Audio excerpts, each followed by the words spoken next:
is right now. Well, I know where I am right now, in an undisclosed location, because we don't want too many people to know where we are right now. But I am here with a friend virtually, online, with Kirk Peterson. Welcome to this interview. How are you doing, sir? I'm very well. It's good to see you. It's good to see you as well. It's been a little while, so it's good to see you. I'm glad to get the chance to see your lovely face. In these lighting conditions that we have outside of a restaurant setting, of course. Exactly. A bit more hirsute than previous. Yeah. I don't know what you're talking about. So this is another interview in my series of very interesting people I meet in the wine world, thanks to the work that I do with Batasiolo and Geo Wine, the company I work for. And Kirk is a gentleman that I've known for many years. Possibly, I'll have to check my notes with my colleagues, but potentially the biggest Barolo customer we had in the United States when I met you in Vegas at the B&B group. But just to give some background for folks that don't know you, and probably anybody that's following this in Las Vegas knows you quite well, because you are quite the TV personality, which I didn't know about until recently. But you got such a great presence in front of the camera. It totally makes sense that you're often called upon both for your wine knowledge and your film or your camera readiness. But some other things to know about you, and let me know if I leave things off. So Kirk Peterson is a wine expert, writer, and educator based in Las Vegas, Nevada. He recently launched his own website, kirkpeterson.com. kirkpetersonwine.com, which I'll throw up a banner in just a moment. And we'll talk about why he did that and how he went about it. But his professional background, he's a sommelier. I got the pronunciation down from one of your segments I watched earlier, so thank you. But also a wine director for a major Italian-oriented group in Las Vegas, the B&B Group, which is where we met with Batasiolo. And also works with distribution history as well. And like I said, you're on TV quite a bit. Of all the things that I mentioned, there's so many more that I left out. Is there anything else that we should bring up for everybody that should know you a little bit better? All that sounds very plausible. Well, you're obviously into wine, because I see a map of, is that Barolo behind you on the map there? It is, as a matter of fact. The famous, MGA map. That now, actually, I believe... Have you not gotten the 3D one? Well, it is three-dimensional. It's just that we're on a two-dimensional image at the moment. It's that one. Ta-da! We'll feature it more prominently. How about that? Yeah, I understand that you can actually now purchase them legitimately, which I think is a wonderful thing. For a while, they were a little bit difficult to get a hold of. Thank you, Liz DeVar. Well, the shipping is not difficult. Yeah. Oh, fantastic person to know. Absolutely. She's great. So yeah, those are phenomenal maps. I got to get one for my back wall. It makes me look much more studious than having just books. I would never admit to the fact that this went up on the wall finally because I needed a background. It's a pretty one. It's got lots of colors. It's almost like there's different subregions to Barolo. That's crazy how that works out. Was there like 171 of those? What are those? That sounds probably... Yeah, it looks about 171. Well, one of the things that I really enjoyed about Kirk when I first met him... over the summer so far. No, I mean, other than the drone project they did, which is pretty cool. Have you seen the website? Yes, absolutely. Absolutely. I'll have to definitely put that up so everybody can see that. That is super cool.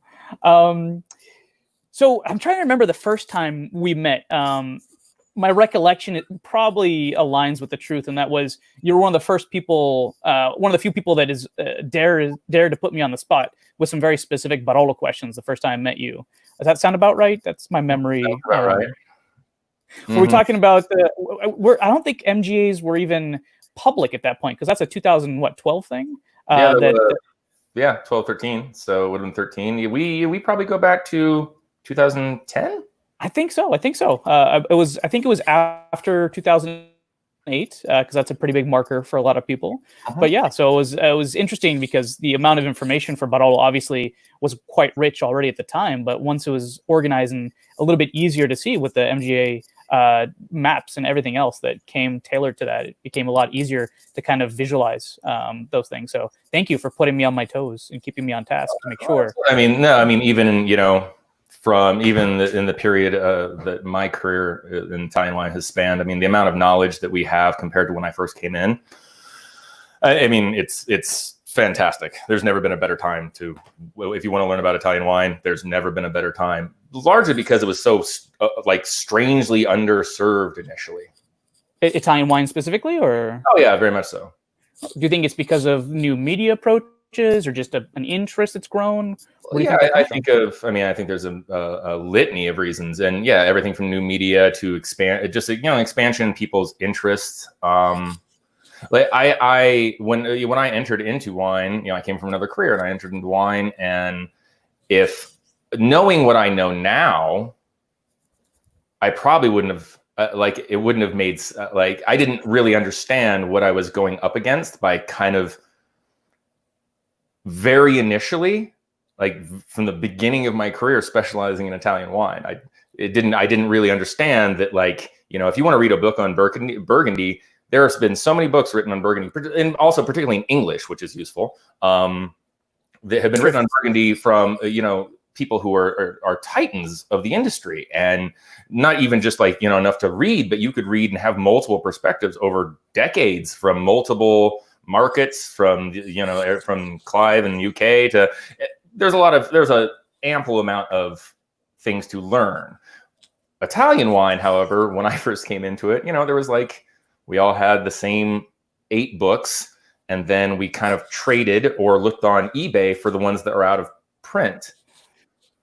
And then we all start kind of slowly working on how to read Italian, and I think it's funny just in 12, 13 years time, just how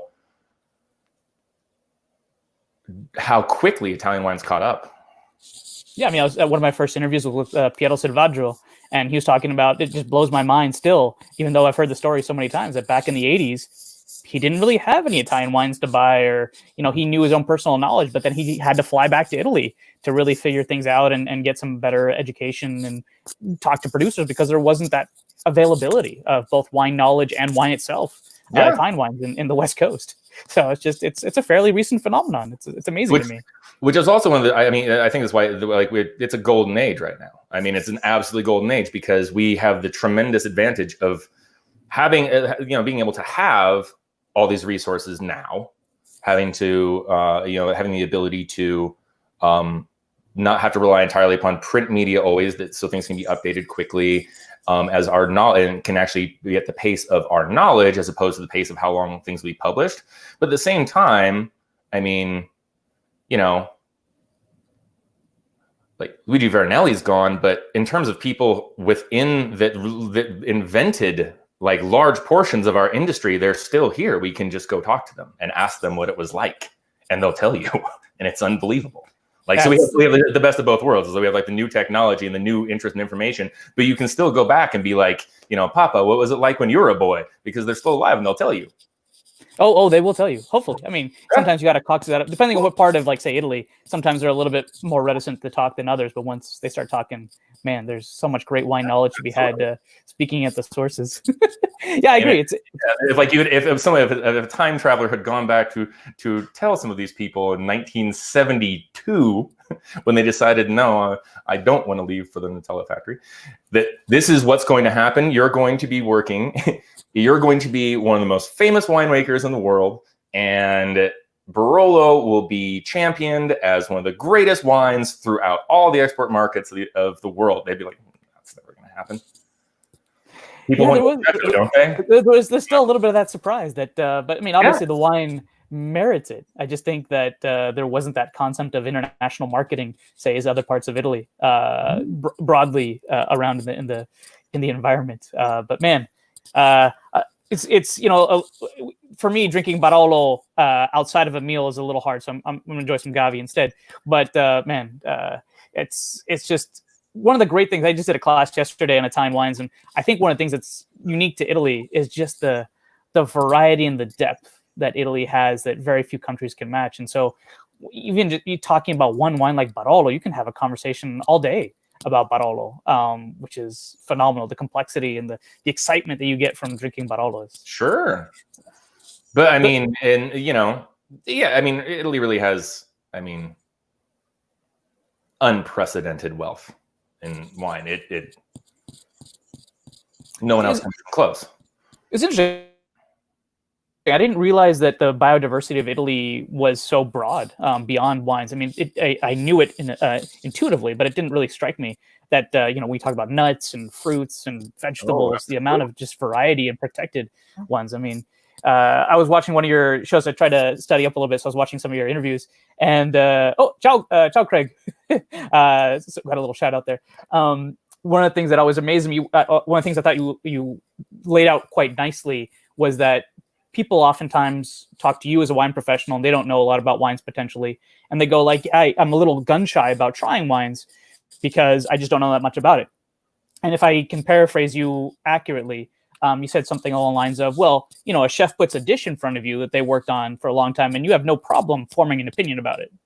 Why is there this hesitancy to do so with wine? And I thought that was a great way to talk about just getting people more comfortable with wine. Well, I mean, kind of some of the purpose of this interview is plugging the website, and great, we can get to that part in a minute. But also, just in terms of like wine education, I because I came into it not knowing what I was doing at all, I came into it and approached it as I would have approached something else. And in retrospect, since I didn't really go through as classic a formal wine education as some other people have, I'm very thankful for that experience because it gives me a different perspective on how it is that people learn about wine. And quite frankly, I think the majority of wine education is just misses the point a little bit. And sometimes that we have a little bit, I think there's a lot of room for a greater diversity of voices out there. And that's one of the things that, unfortunately, I think when people are reticent to try new wines, to really, to venture outside their comfort zone, it's because they aren't having anybody who's effectively guiding them. You either have kind of something that's way too consumer oriented, which is that, major periodicals every May will reprint the same basic story that's like, rosé is a wine you can drink. We recommend drinking rosé. Or this is the year of rosé. Yeah, it's the year of rosé, just like it is every year in May, because we have plenty of rosé to sell. And then the reciprocal of it is, organizations from the court to WSET that are geared towards professional learning and professional accreditation. So where does everybody else go? Where do people go just to kind of learn how to drink well, not having to memorize minimum alcohol percentages? We have charts for that. That's true. I mean, anybody can watch a TV show on food, but having that easy access, how many wine shows are there on TV? What's an easy to grasp way to understand wine? So putting forward a website. So let me put the link out there so everybody that doesn't know about it. Let me see if I got I spelled it correctly this time. Okay, that should be good. So it's just your name, wine.com, in case anybody was curious where the name came from. That's probably where the name of the website came from, I'm guessing. Looks like that's where it's from. So, and indeed, you actually have the owner of Kirk Peterson Wine, or KirkPeterson.com, is currently watching. I do have money. Good thing you snagged that domain name, man. Good thing you didn't have to shell over thousands of dollars to buy that back. Yeah, exactly. Those speculators out there. There was Kirk Peterson Wines with an H. They're roughly equivalent. But yeah, I know. Speaking of studies, you definitely went through a lot of different organizations. You built up a rich expertise on wine through a couple different ones. One of the newest to me is Neil D'Agata's, Ian, 3IC, the Indigena group. A lot of fun stuff on there. I've been his books lately have been really useful for me to kind of look at the history of grapes and the terroirs. Is there any other beyond your website, of course, which is now on the bottom there? Any other major things that you would point to somebody that's just breaking into wine and curious to take those first steps into becoming an expert? Well, I mean, I think I would say that just start someplace, but don't lose the forest because of the trees. It seems to me that one of the problems I always had, and this is also from this viewpoint of somebody who knew very early on that I was going to specialize, because when I had the opportunity to have my first sommelier position and learn that world, where I made that decision that that's what I wanted to do, I really had two options, and one was a prestigious French restaurant and one was a prestigious Italian restaurant. And I knew less about the wines on the Italian list and was an 100% Italian list, and that's why I wanted to do that, because I always felt like that, as interested as I was in Italian wine, I had a hard time finding it. Particularly, I mean, it's a radically different experience going into a restaurant in Las Vegas in 2005 versus a restaurant in New York City in 2005 in regards of what offerings are going to be available to you. Certainly the large names of Brunello and Barolo and IGT Super Tuscans were all available, and yeah, maybe there are 2-3 producers of Gavi, but Susamaniello, Pigato, none of these things existed in any meaningful way, or even really like things we think of like as like Pinot Bianco or Friulano, that you just flat out didn't see them. So yeah, it's a stark contrast to the bounty that Italy has, especially back in 2005. I remember in Vegas as well, how narrow the categories were, how few representations there were. Yeah, and in terms of like involving yourself in that, I mean, I do think it's a blessing in disguise. Quite frankly, I think that what we are going to see compared to what is going to just continue to improve, I think that there's a lot of different factors that have all come along all at the same time. And it's almost, I think we'll look back and consider it a little bit of an advantage that all those little crucibles of creation, all those little valleys and villages where they weren't messed with until they were really ready to kind of be brought onto a world stage with like a huge advance in understanding, both from biotype, vines, genetic testing to soil type.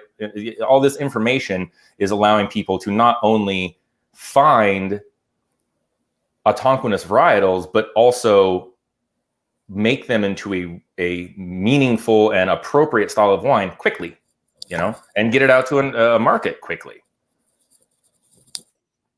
Absolutely. And so we touched upon a little bit. We've touched upon a couple of different things, but I want to make sure that everybody knows the focus is your website. And I spent quite a bit of time on it, enjoying it quite a bit. There's all types of media on your website. You write beautifully. You and sometimes you have a co-writer, Maresa, I believe. Man, it's there's another person. I don't know if you know Alfonso Cevola, the import director. I didn't, you always spoke so well. I didn't really, the way you speak is always so engaging, and your level of vocabulary and range is always fun to hear you talk. But I hadn't read a lot of your stuff before, so I was really impressed. It's some really good writing you guys have on there. Thank you. Yeah. So what are some other things that people can expect to find on your website, other than some of the stories, some of the writing? Well, yeah, at this point, the website, is in its infancy, and there's some YouTube content, there's some other fun stuff, some infographics, but right now is pretty much the initial launch of the website, with more and more content to follow, because as I'm sure everyone else can appreciate, now that things have changed a little bit in the world in terms of how what it is you have time to do and what it is you should do, and so that's the thrust of the website. It's like it's sort of the first point of what's going to be a greater foray into education that I think the way it should be done. The issue that I've always, so this is the starting. Yeah, I mean, the issue that I take with some wine education is I just feel it leaves some people out. That like what are we to do with knowledge in the information age? Because if you want to know what the difference is in Barbera versus Barbera Superiore and the half degree of alcohol, this is something that you could certainly find within 2 clicks on your phone. And I think that's probably best where it should be left, because it's not going to inform your understanding of what it is. It's not going to help you to drink. It's not going to help you to find wine that you like. You know, I find that that there's a lot of the vernacular that we still use in the wine world is just detritus. It's old ideas that we just keep repeating. Nobody had a better bottle of wine by memorizing the 5 first growths from the Paris classification. The 10 crus of Beaujolais don't really matter. And if you forget them, you should probably just look it up on your phone. But the information the phone's never going to give you is which producer, you know? So the reason why I learned wine the way that I did is because I learned it the way I learned everything else. And, you know, like some people like cars. Like if you like cars, let's say there's a car that really inspires you. And let's say that is a 1964 Corvette, right? That's the car that you just thought, wow, that's the best car. I really want one of those cars. I want to learn everything about that car. Nobody goes out to the bookstore to buy a big book on 2-door coupes. Nobody does that. Why would you do that? That's an insane way to learn something. You would learn everything that you would learn about the Corvette. And then you would learn maybe about maybe those like Jaguar X types or something, or like other cars that are kind of similar. And then you'll have another example of compare and contrast. And then you slowly build your knowledge that way. That's the way that I built my knowledge about wine. And it served me very well because I've unfortunately been in circumstances where there's been people with a tremendous amount of credentials that you would never trust with the wine list. Like you wouldn't let them pick the wine. And I don't really know what other skill it is you should really be trying to hone as a wine professional other than knowing the wine. And some of the minutia about it, I think, is that it only exists because it's testable.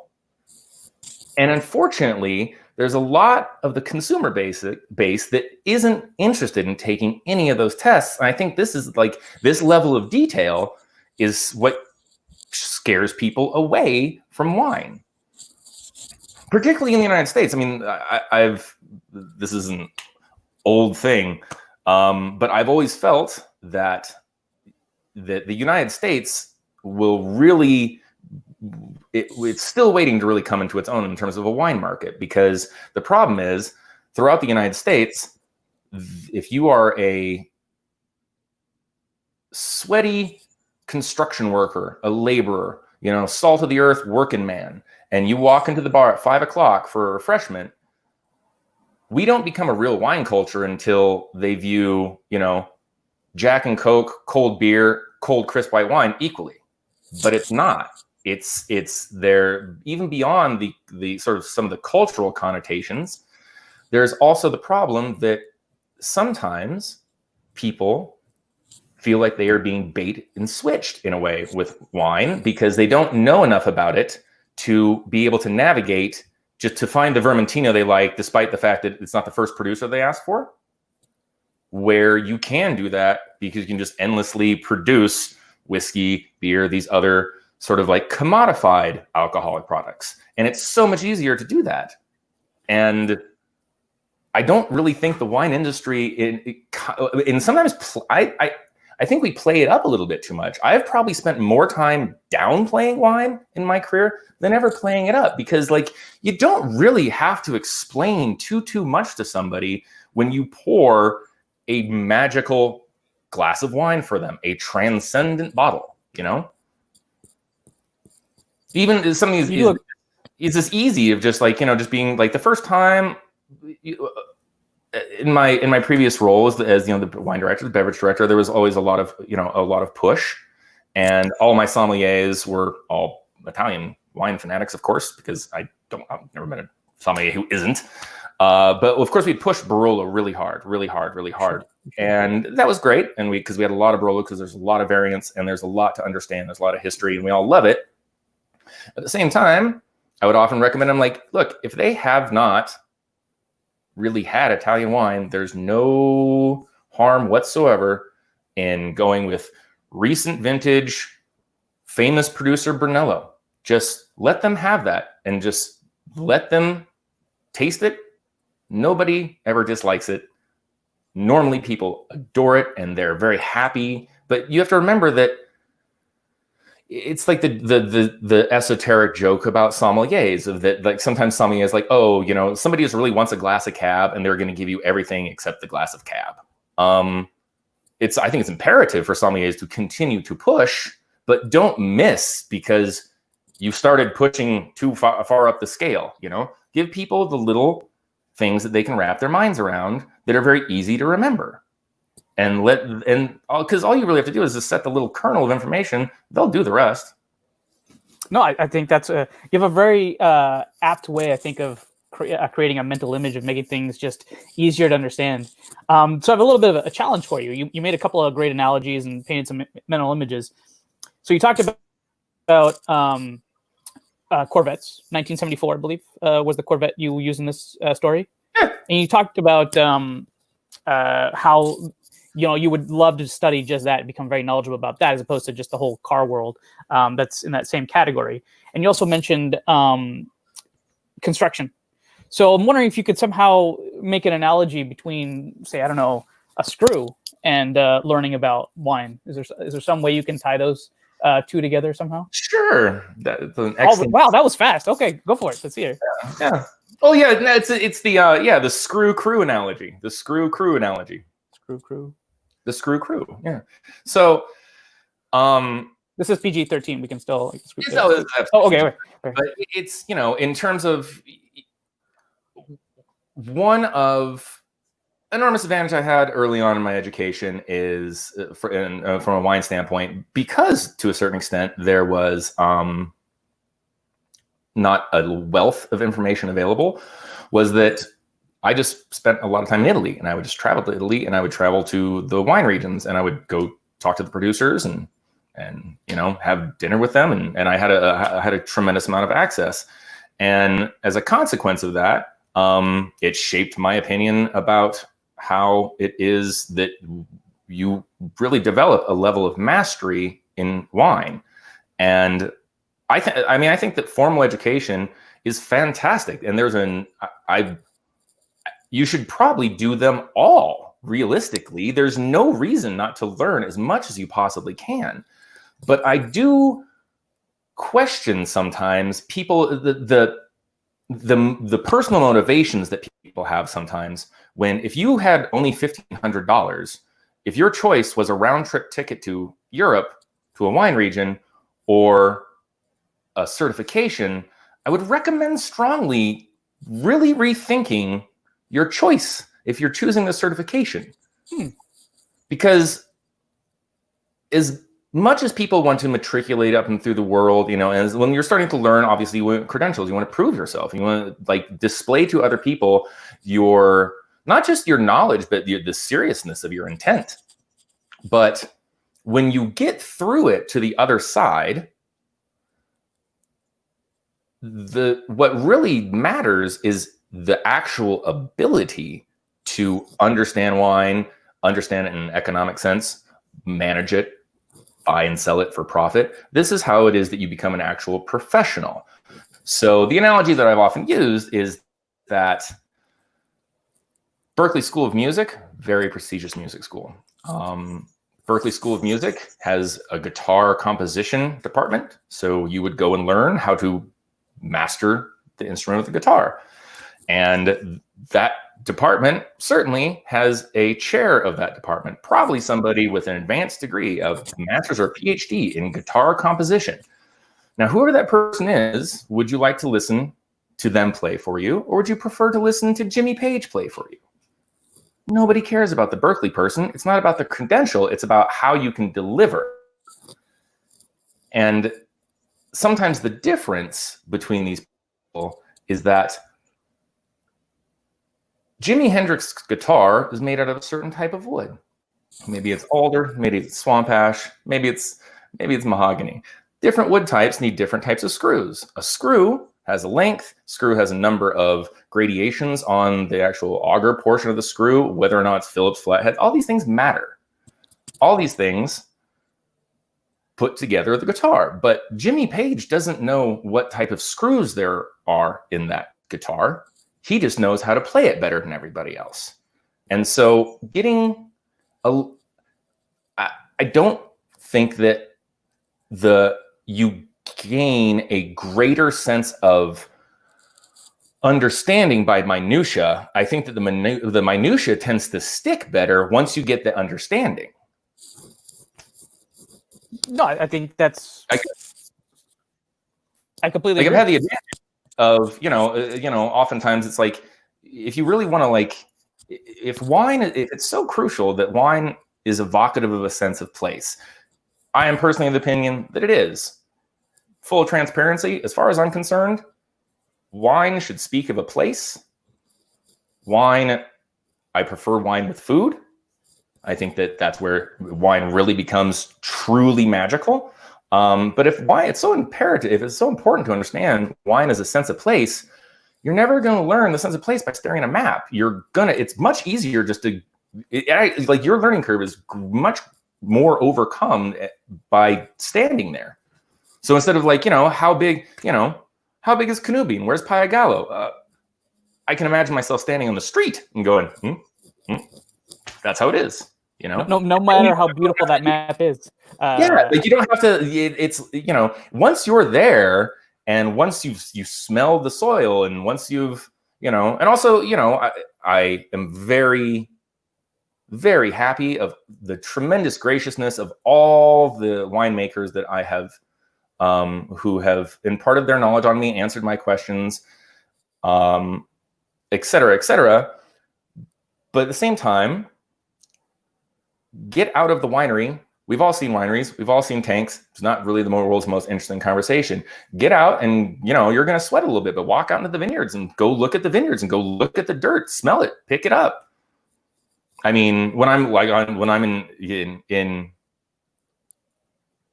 in Italy with younger sommeliers who are, earlier on in their careers, I promise you, the smart ones always just wander off in the vineyard. Just instinctively. I mean, that's where the wine comes from. Go look at it. Just go clamber up the side of a hill and go, oh, wow, the dirt's a different color here.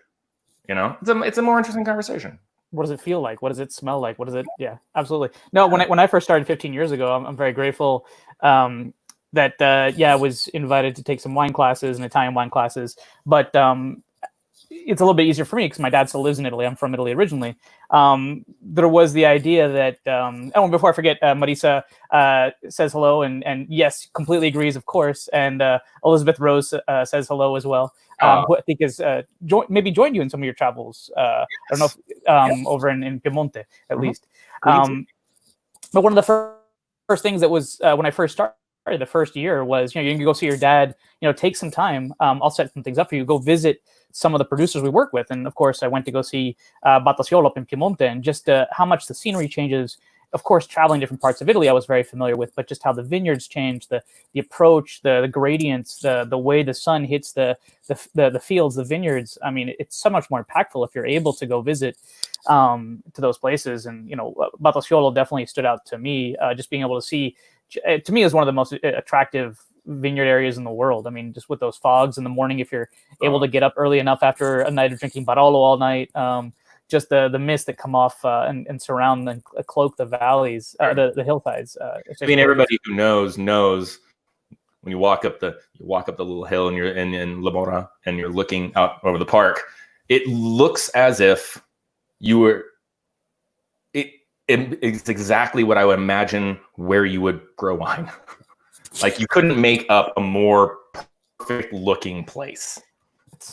It's true. And then traveling to different parts of the New World, I won't say any in particular, but just seeing wherever other people plant their vineyards is a slightly different concept of where I would think of vineyards being planted. But there, it just made intuitive sense that these are where vineyards should be, and this will make great wine. And of course it does. And I think you've actually that was like a New World flatland dig that slipped in there, wasn't it? It was like, I did not mention valley floor whatsoever. Absolutely. But and you've been to I think you've had the opportunity, because we're talking a little bit about hospitality, and we did last week as well. But one of the great things I think that Batasiolo did was build the resort, the Boscareto resort on top of one of the vineyards. So you could really appreciate those views and actually be in the middle of the vineyard as far as a hospitality experience with Boscareto. I thought that was a pretty lovely property they had, and I think we were able to have dinner there, and I think you've been before. Absolutely, excellent. A beautiful hotel. Yeah, it's a little bit of it's a little different from some of the other buildings in the area. It's definitely a little bit more modern than some of the hundreds of years old buildings nearby, but. It has keep it PG. I can't really repeat what I said when I turned the corner. I was like, oh. Yeah, it's an impressive region. It's a great place to build a hotel for sure. It definitely stands out. So thank you. That was some great. Thanks for going on that tangent for the guitar screws. That I thought that was a real fun way to make things make sense, where you don't need to know necessarily the what as much as the why. What is it about this wine? Why is this wine so special? Why is wine so special? And you don't need to memorize alcohol charts for different subregions of Chianti to really get that. No, yeah, exactly. I mean, I don't think it's exceedingly useful to consumers. It's more important to paint the picture. It's more important. I mean, like the guitar analogy, it's just because all the analogies I use are music, because if it weren't for music, life would be a mistake. And the analogy that I use for most food and wine is typically musical, because when we describe wine and flavor anyways, we tend to use very synesthetic terms. We, like acid is vibrant and bright, but those aren't flavors, but it's a perception, because it's kind of hard for us to describe something that's, I think wine's fascinating. It's art that you basically destroy by enjoying it. Like, I meant to cut and paste that. You had a great quote at the beginning of one of your articles about that. Do you remember off the top of your head, which article am I talking about? Where wine is art that you destroy to be able to enjoy it. Does that sound? Yeah, it is. It's fascinating. That's a great way. Yeah.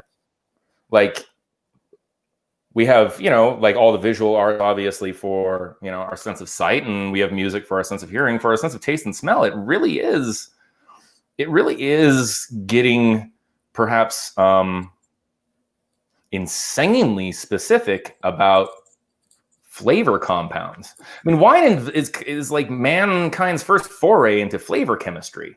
I mean, the fact that we let it sit, the fact that only very modest wines and some varietals have a tendency to show this way, but only modest wines ever taste like grapes. They taste like cranberries. They taste like blackberries and cherries and all these other fruits, but and then you let them sit around, and all of a sudden it smells like rocks after a rainstorm and mushrooms. That's insane. That's amazing. That's a symphony. It's the same idea. It's one of the true few 4D art forms out there, where time is such an integral part of the appreciation of it. And the thing that also fundamentally hinders it in our day and age, because it's an anachronism. You can't just make more. You only get one shot a year. If your father gave you the reins, if your father, the generation prior, gave you the reins at a very early age, and you lived a tremendously long life, you only get 70 opportunities to be a winemaker. You can't make more. It's if you grow it one place, you can't just pick that up and move it someplace else. I mean, we all know that from how the international wine world kind of works. Chardonnay from some places is literally one of the beautiful wines there is. From other places, it's pedestrian, astonishingly pedestrian. So, is that a slight on a certain Chardonnay producing region of the world? No, it's certainly not a slight, because people. The irony is that we also don't exactly know what we're always talking about. Anybody who tells you they know everything about wine is either lying or deluded. I'm perpetually surprised, and I've had more access than most. I'm constantly surprised. Like when you and I met, when I was in a buying position for restaurants, it was something that and now, again, because I didn't have any idea what I was doing initially, now I'm happy that I was this way, just because now that I'm on the other side, I have a lot of friends, because I was never too good to not taste something. But I only learned over the years that was, in addition to being that was also a polite and sound business practice, I was doing out of being completely selfish. Just because, I will taste it. I will taste it again. Even things you're like, wow, that's some supermarket. What I'm like, but I'll try it again. That's why you spit. Just try wine. Just try wine constantly. That way you understand more fully the richness that there is out there and the differences. The trends. Yeah. No, you were always very generous with your time, I have to say. Whenever I came to visit you with a new vintage of Barolo, or even if it was the same vintage of Barolo, you were happy to try it again, also because to see what things changed. Sure. And I always appreciate that about you, for sure. And even now, you're being very generous with your time to chat with me, so I appreciate that as well. Before we move on, though, I'm freer now than before. Sorry? I have more free time now. Yeah, we're going to talk about that soon, about how things have changed. We've skirted the issue a little bit, but Maresa did me the great favor of actually pulling up the quote. So if you don't mind, I'll read it, because I thought it was a really nice turn of phrase. So great wine is art that must be destroyed to be enjoyed. It is an anachronism, a vestige of another time and another way of living.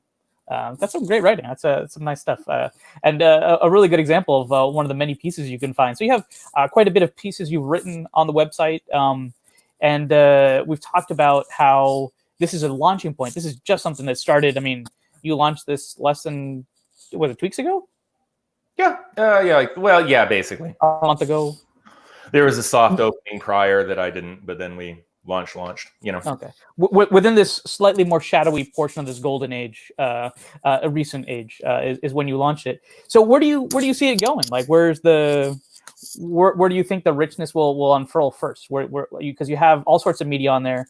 We're going to talk a minute about your love of music, which I love seeing on your website as well. You got some media on there, different types of media, and where do you see it going? Where's the goal? Where's the trajectory? Well, the goal is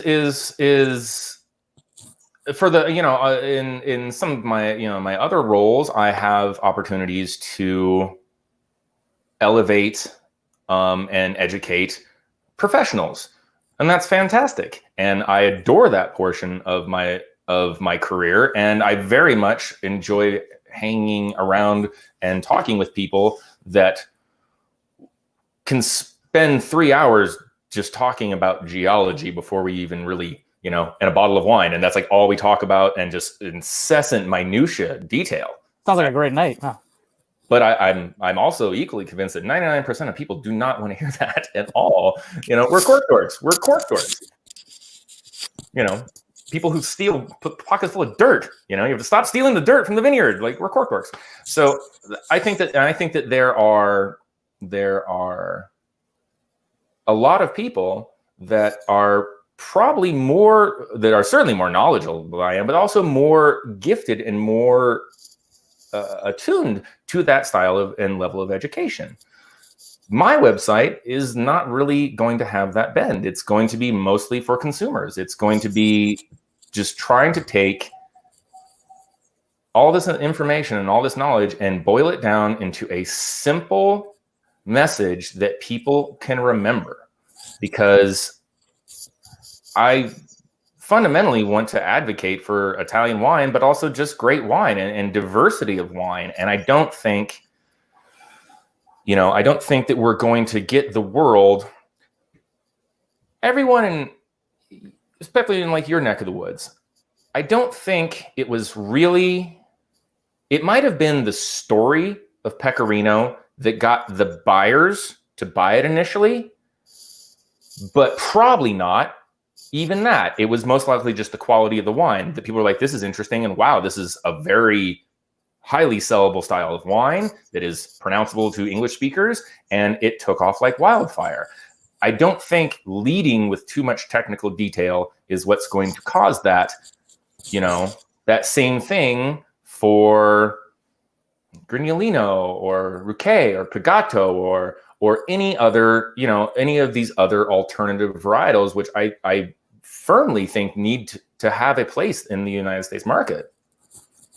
I agree. Absolutely. There's so much beautiful Italian wine out there that we don't need to just focus on just a couple things. And I mean, it's Italian wine shouldn't just be for the people that study wine in their little closed club. It should be readily available for everybody, because that's the history of Italian wine. Italian wine is food. It's something that we enjoy every day. Sometimes not for breakfast, but otherwise lunch and dinner. It's always part of the conversation, part of the table, and it's meant for everybody. It's part of the caloric requirements of the day, and the most enjoyable ones at that.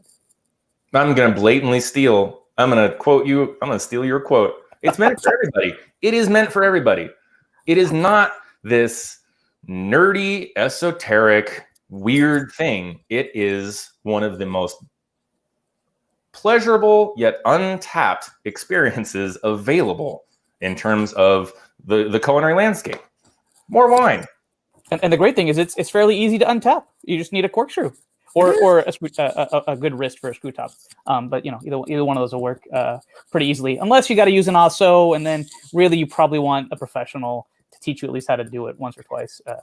Or that and sabering. You probably want to have I think practical expertise. We can all probably figure out how to open it with a shoe or a phone book. I haven't We've tried. all been in that session. I always mean to try to open a bottle of wine with a shoe, and I still haven't done it.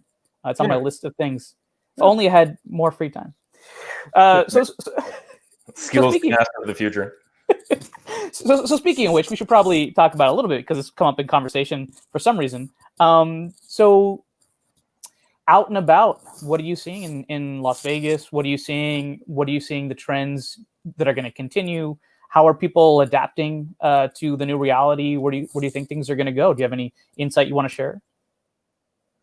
Well, I mean, Las Vegas is a tremendously unique market, and that would be an understatement. So what's going to happen and what's happening, it's a little hard to say at this point, just because the reality is that we are so dependent. I mean, we're a city of 2 million people. That's fantastic, but we have 48 million visitors. So the overwhelming thrust of Las Vegas is very much about tourism. However, tourism's been a little bit light lately, as you can probably imagine. So regardless of what develops in Las Vegas and Nevada as a greater whole, realistically, no matter what, we are ultimately beholden to what happens in other markets, and even in an international standpoint. Yeah. So the initial signs, honestly, I gotta say, have been very inspiring, because of the lack of those 48 million people. As much as it's an utterly devastating economic downturn for Las Vegas, but it has also been it's been a bit of a wildfire that has allowed some of our local talent to finally really kind of step up. And it's always been it's always been a bit of a chip on, I think, a lot of people in Las Vegas' shoulder. It's that, the largest concentrations of revenue make safe bets. It's not their fault. It's a rational and reasonable thing to do. And it's a legal imperative if you are a publicly traded company. That being said, it's much easier to have somebody who's nationally famous and bring their restaurant, clone it onto Las Vegas to advertise to those 48 million people than to find some local talent that is, despite the fact that there's a celebrity chef on the front, the person who actually makes your food and the person who's really going to determine whether or not you have a great experience in that restaurant, they live here. And that's who's really doing it. And now there's the playing field's been leveled a little bit, and that's it's good to see. That's a positive way to view it. I think that's a refreshing way to look at it, and it makes a lot of sense. I didn't thought about that, but yeah, absolutely. I'm more interested. There's a lot of people who in the city who have served more famous people very, very well, and only serve to expand their empires and improve the overall culinary landscape, because I mean, one of the great things about Las Vegas is it's kind of an advertisement to the rest of the world, you know? So, you know, one week we have people who are from, you know, major coastal markets, New York City, et cetera, et cetera. But the very next week we have, you know, people who live in Kansas and own construction firms. And so we keep getting to expose people to either things that they're like so happy that like, wow, I thought I could only get this in London. I can get this here now as well, but also to expand people's, you know, culinary education and like their understanding of food, wine. And I don't want to discount that progress that has been made because of large multi-restaurant companies that are able to expand into Las Vegas because it's had a tangible benefit. But I am interested now in maybe seeing, you know, a rising tide raises all ships. I'm ready to see some of the local people in one of those boats. I'm just ready, you know. And I think Las Vegas, because this is going to shake us to our core in some ways. Hopefully, this is one of the realizations that people make about it, that effectively marketed, Las Vegas can be its own thing. I mean, we still rely upon some of the old iconography, everything from the, you know, the very like Elvis slept here kind of idea. But I mean, I think Las Vegas is at a critical mass to finally kind of not just be a place that is beholden to everyone's opinion of it. Yeah, I'll have to say personally, obviously had some phenomenal meals at your restaurants and some of the restaurants where I'm specifically thinking about, you know, my work with Batasiolo and Italian wines.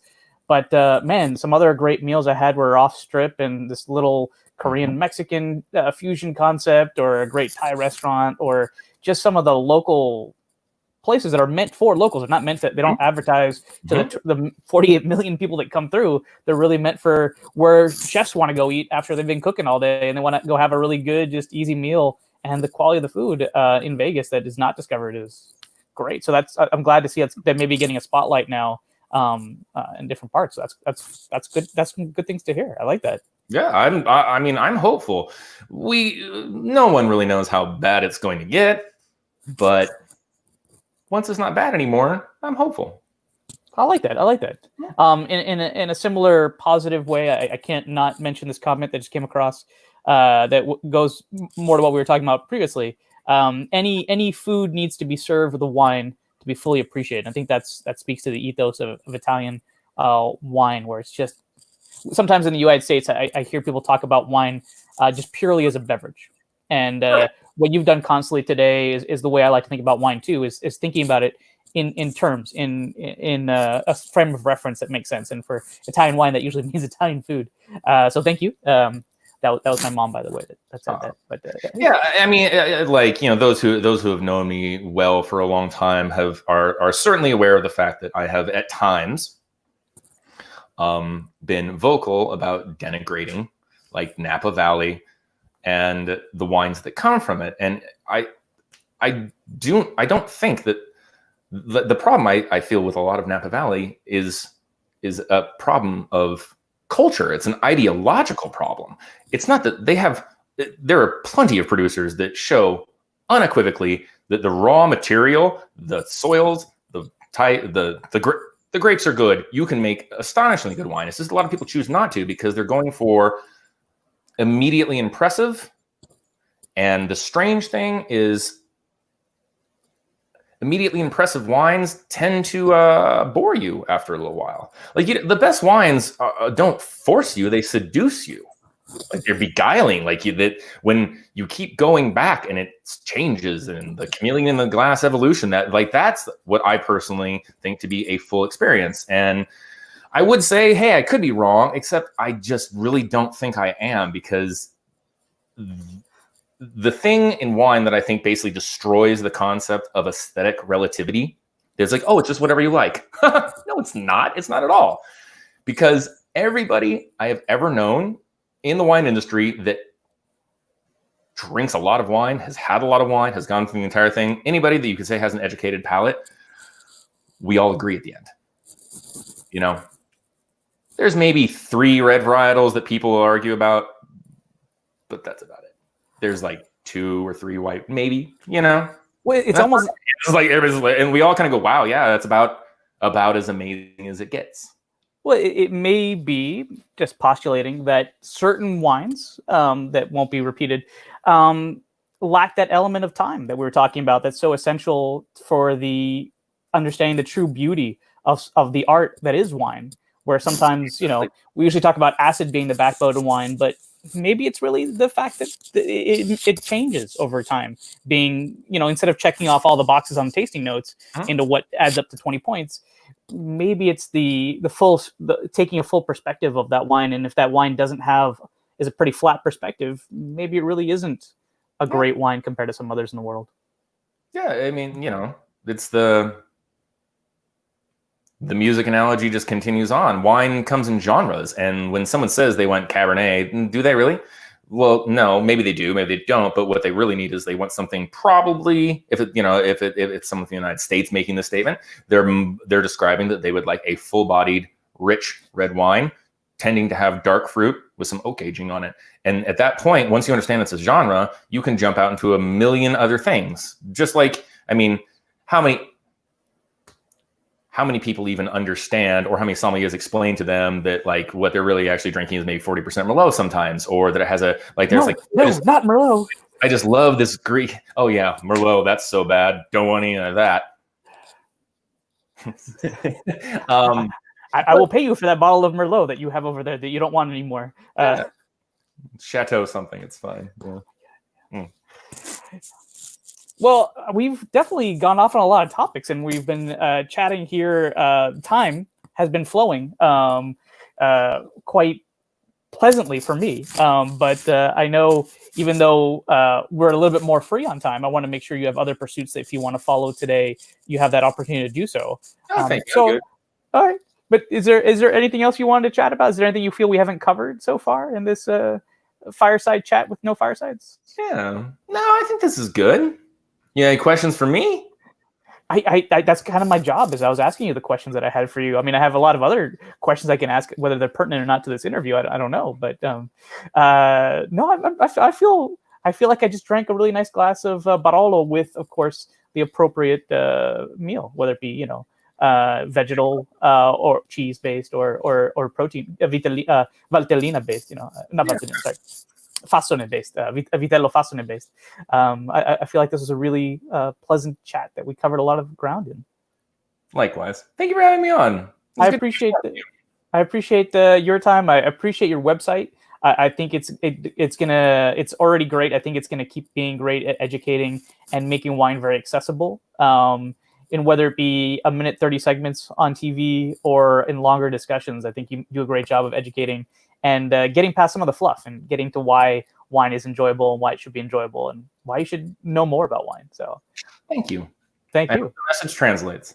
In tutte le lingue, senza problemi. Va bene, signore. Thank you so much, and I will catch you at a later date. But thank you, everybody, for following. We had quite a few people watching, and I'm sure this is going to be shared and go viral pretty quickly on the internet. But just want to make sure everybody's being safe and healthy, and look forward to enjoying a glass of wine with you all a little bit further down the road. But gracias so much, Kirk. It was great seeing you. Grazie te. Ciao. Ciao, ciao. So that was great. That was really enjoyed having that conversation with Kirk. Next week, we're going to Chicago to talk with Philippe, and looking forward to hearing what he's doing in these days. He's a brand ambassador as well, from a slightly different perspective. So looking forward to seeing what he's doing out there in the marketplace and trying to make some changes.